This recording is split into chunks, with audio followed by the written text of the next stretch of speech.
32 కోట్ల రూపాయల కేటాయింపును ప్రతిపాదిస్తున్నాను. నైపుణ్యాభివృద్ధి గురించి మన గౌరవనీయ ముఖ్యమంత్రి గారి మాటల్లో జ్ఞాన ఆధారిత ఆర్థిక వ్యవస్థలో నిరంతరం నైపుణ్యాలను మెరుగుపరుచుకోవడం చాలా కీలకం. కాలానుగుణంగా మారుతున్న పరిశ్రమల యొక్క అవసరాలను తీర్చడానికి నైపుణ్యం కలిగిన మానవ వనరులు చాలా ముఖ్యం. మా ప్రభుత్వం శ్రామిక జనాభా నైపుణ్యాలను అంచనా వేసి అభివృద్ధి చెందుతున్న పరిశ్రమల అవసరాలకు అనుగుణంగా వారిని తయారు చేసే దిశగా నైపుణ్య గణన జరుపుతోంది.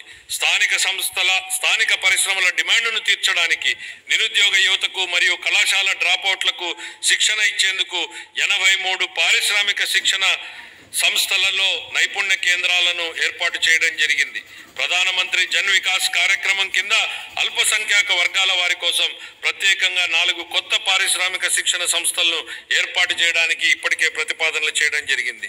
25-26 ఆర్థిక సంవత్సరానికి నైపుణ్యాభివృద్ధి మరియు శిక్షణ శాఖకు 1228 కోట్ల రూపాయల కేటాయింపును ప్రతిపాదిస్తున్నాను.